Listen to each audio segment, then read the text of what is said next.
is the Skaven Assassin in Eagle Patch 6.2.2.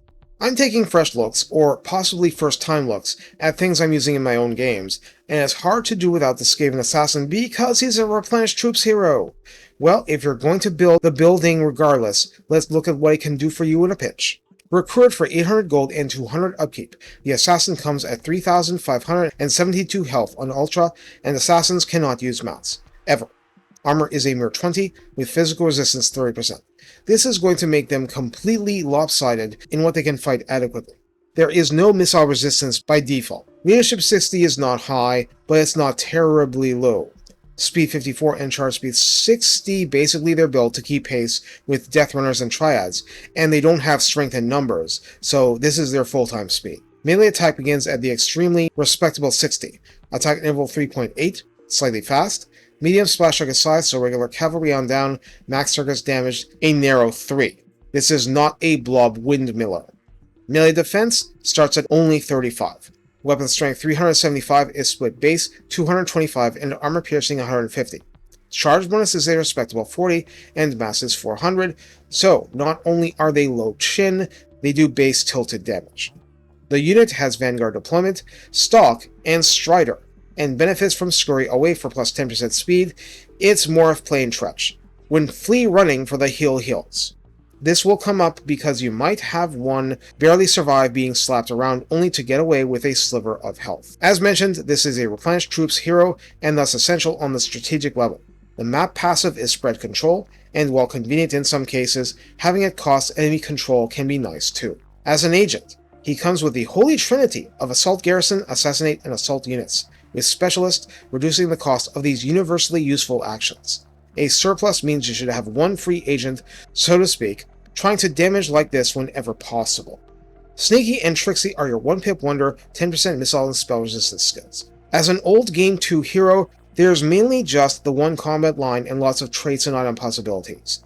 Dance of Death for 1 pip gives melee attack and defense plus 4, and this is one of the best cheap pips around.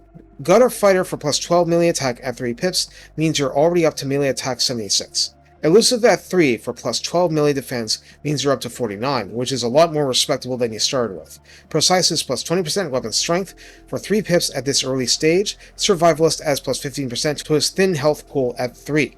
The midway pip is Slippery for not just plus 25% speed, but plus 24 melee defense for the duration.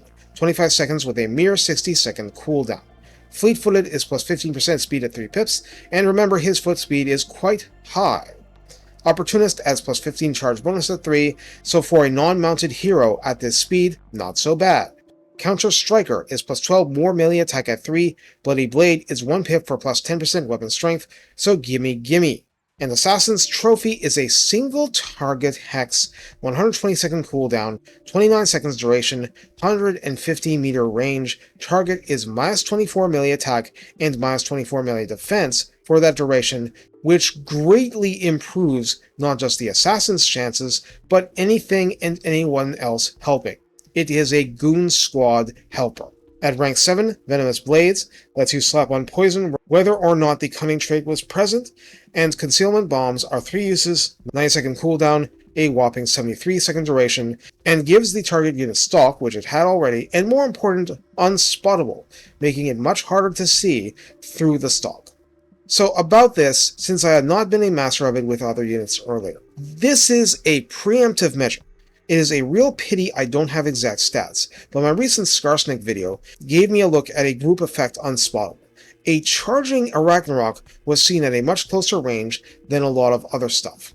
Probably because there's a lag time between crossing the threshold and being identified, so a faster unit, and the assassin is not exactly slow, is going to get closer than most before being actually identified. And while bombs can be used to try and re-establish stealth, the long duration keeps going, so you could possibly get out of Unspottable, spotting range, and sink back into the shadows before the duration expires. In other words, even if Stalk is broken, the duration is still 73 seconds, I think. So how do we use the assassin besides being a heal bot? Well, doing it right requires micro and requires being anti-box, so it may not work with all your stuff, but there's a couple of uses. One, of course, is taking out an unmounted, squishy sorcerer on the ground. Because the assassin is grounded, the animations are much less likely to knock the enemy down, which means a higher chance of doing the damage and not simply knocking the enemy down without damage. This makes the assassin especially good at backstabbing, fleeing footlords, and so on. The other is with the same logic as Eshin Triads and stuff. Against normal basic infantry, lacking magical attack, the armor 20 matters a lot less because the 30% physical resistance means lasting a lot longer. This works if you have physical attacks incoming, or something so precise like Giselle fire that it won't matter. Well, unlike Eshin Triads, you're less likely to have the assassin wiped out by warfire throwers with very unfriendly fire. Although, you can still get hurt that way. Now, speaking of Triads and Deathrunners, the real way to use them is with either unit, take advantage of Weeping Blade, and use their low attack interval, high attack value, and shrug off the base damage tilt because Weeping Blade will tear enemy armor down to size. Whether you can do all that is going to greatly vary, but that's the high-end strat. Also, I'm coming back to this script after doing the Master Assassin video, and the Master Assassin also has Weeping Blade in melee. I didn't know that before. That's very, very nice for the Assassin hero. More likely, you'll plug them in as a roadblock for other units and take what you can get and hope for the best. Now that we have a big, wide-ranging item rework, you might be able to put some very interesting things on them.